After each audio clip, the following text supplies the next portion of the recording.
One of the questions that I've been asked the most about my Nintendo Switch 2 since I've gotten it is it worth it? And honestly, it is such a fair question to ask because with a price tag of $450 to $500, it puts it in the same price category as some PlayStation 5s, some Xboxes, and it's only a few $100s shy of some of the higher end gaming handheld consoles. So in today's video, I'm going to answer that from my perspective as a casual gamer, not someone who's going to be competing or someone who plays a ton of video games. So if that feels like you, stay tuned and let's talk tech. I'm Agent with Ardently Tech, and like I said, I am a casual gamer. I don't play a ton of games. I don't have a ton of time to play games, but when I do, I like to indulge in games like Spider-Man, Pokemon, games that are solo, easy to pick up, do a couple missions, and then pause and come back to it whenever I feel like it. So yeah, that's kind of where I am at gaming. If that sounds like you, then hopefully this video can kind of give you a perspective as to whether or not this Nintendo Switch 2 is worth it and can help in that. If you haven't been here before, I like to break things down pretty simply, like things I liked and things I didn't like and maybe needs to be improved. So let's start there with the things I did like. First and foremost, that LCD display is phenomenal. I did not expect it to be as good as it was being an LCD display. I was kind of hoping for the OLED. After all, I did not have the OLED model of the Switch 1. So I was looking forward to upgrading to a screen that was OLED potentially if I got the Switch 2, and it didn't happen. Even if an OLED model would still get brighter and be even clearer than what this provides, it still does what it needs to do. If this model was $450 with an LCD display, I do not want to know what the price tag would have been with an OLED display. Probably another $100 right there. When it comes to Switch users, I feel like there's two camps. There's people who like to play docked, and there's some people who like to play handheld only. And then there's very few people like myself who like to do a little bit of both. Let me know which camp you're in. Are you docked only? Are you handheld only? Or are you in the middle like I am? Regardless, I've heard a lot of criticisms about it being in dock mode versus handheld mode, saying that the handheld mode was far superior than the docked experience, and I honestly don't see how that's the case. To the point, I think they were comparing it to like a docked experience with a PlayStation 5 and the games that you can play that are available on PlayStation 5 and the Switch, which is like Cyberpunk and Hogwarts. But because I have a PlayStation 5, I'm going to be more inclined to use that for those kind of games. And to have the level of graphics that you have on the go and the speed of the processing of those graphics is really good. Again, this is coming from someone who has not played on a Steam Deck or had any of those really expensive high-end handheld gaming consoles. It's a really fun thing to have on the go whenever you have time to kill at a certain place, like a dentist appointment, or I don't know, if you're waiting somewhere. But going to docked too, docked is really fun. I get to play that with my daughter. Wants to watch me be Princess Peach all the time. I look forward to playing like a Mario Party with my family and with friends. It's gonna be really fun to have those kind of games on a really great console like this. Moving on to the speed of processing, again, I've mentioned this a little bit, like on the go it's really great, but it's so much faster than my old Switch. Probably less than half the time it took to load than before. So it's a really great improvement for me, especially when it comes to like games like Pokemon Scarlet. When I'm flying or trying to travel, like Pokemon are spawning from a lot further back than when they used to, so that's really cool. Now we talked about all the software stuff. The hardware itself is incredible. I know a lot of people have talked about this. That's this stand. I had no faith in the stand of my Switch that I had. The little doop, it would fall, it would break. It just was so flimsy. This, I feel like I could trust. It just snaps into place. It stays where it needs to go, where you want it to be. The magnets of the Joy-Con is so fun, easy to take in, take out. I think this is just so satisfying.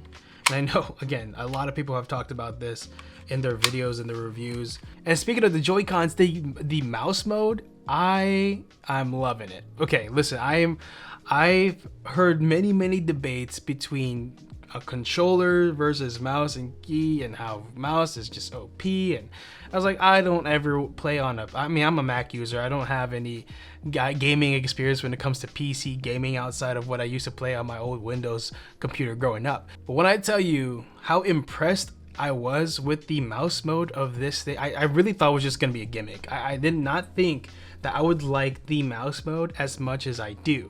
I played it one night and I was just like, wow, I get it. I understand. There's some games that are made specifically for that mode, and I think those are really I hope to see that more readily available in the future, so we'll see how that goes. But definitely looking forward to seeing more games and having that feature implemented in them. And speaking of controllers, I know this is not part of the Switch 2, but this is a great Pro controller. Sometimes I'll just put it on stand mode and play with the Pro controller because again, I just enjoy this controller so much more. At the end of the day, this is fun, but this is greater. So I definitely recommend picking this up if you can. Check Costco, and if you can't find it there, check our affiliate links down below. We'll have everything that I've used so far in my Switch and the accessories that I bought for them in the description below. And if you use those links, you help support our channel. So we appreciate you guys for doing so. Unfortunately, as good as the Switch 2 is, there are still some cons, so let's talk about those. First and foremost, the battery life. It's good. It's really good from my perspective. And I know there's been a hard reset that you can do that actually makes it longer. I have yet to do that, but I have it that video saved, and if I have it, I'll link it in the description below for the creator who made it. It doesn't reset your memory or anything like that. It just does something to your Switch to kind of reboot the software to make sure that the battery is being drained properly or used properly. So yeah. Another con is an issue for all consoles that are brand new. Most of the time there's only 1 or 2 games available that are made for that console. Mario Kart World is the only one that was made for the Switch 2 so far. We have that Donkey Kong game that's coming out that I'm not even considering getting, but I did pre-order Pokemon ZA, which I'm excited to play, but that one's not even going to be dedicated only to the Switch 2.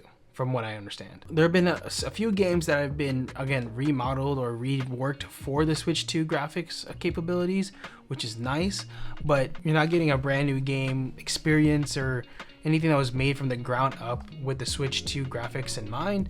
So there's gonna be some time before you have a good amount of games to kind of choose from. And a few other cons, honestly, and it's not that big of a deal, it's the weight of this. I said that this was amazing build quality and it's really sturdy, and that's true, but it's so sturdy that sometimes playing this in long game sessions handheld can get tiresome and it can feel a little heavy. So that's why I love playing with the Pro controller on with a stand-up.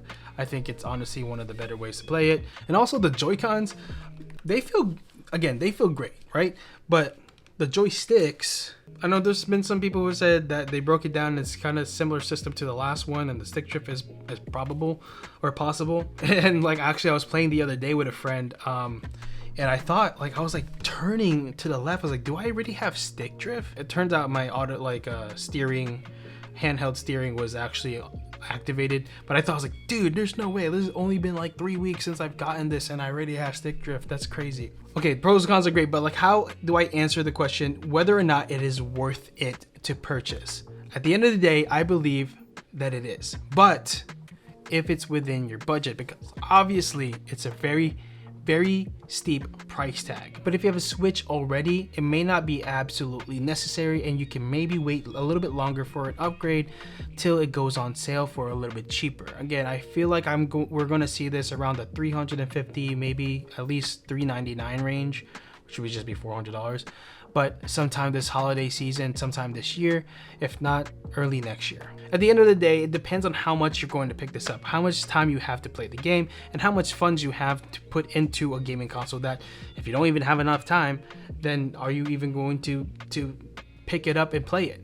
I don't know. That's something for you to decide. Whether it's for you or your loved one and you get it, I don't think you're going to regret it. This is a great console, but it just takes a little bit more decision making when it comes to the price tag, because it is so steep. I find myself making more time to play video games or cutting, working around having time to play. So I don't think you're going to regret it. Definitely recommend it if you have the budget, but just be mindful that I think it will go down in price later this year. If you want to watch more of our gaming content, you can watch this playlist right here, but Arnell also has a second channel that's exclusively for gaming, so definitely check out his channel right here, The Comic Book Gamer. His videos on the Switch 2, he has a few I think already, so go check that out. That's going to be from a different perspective with someone who plays a bit more than I do, so check that out, go give that a watch. And I actually forgot to mention there's one more flaw about the Switch. It's not necessarily the Switch, it's Mario Kart World. Why are the bots so good at this game? They are so good. They're doing shortcuts and I can't perform the shortcut. It's so difficult. Nintendo, I'm on you for making it so hard. I'm crashing out. I'm so close some days. I'll just out of here. I don't really understand why it's so hard to win one match or three. I want to get perfect 3 stars, but I can't do that because Rosalina is doing shortcuts. I don't.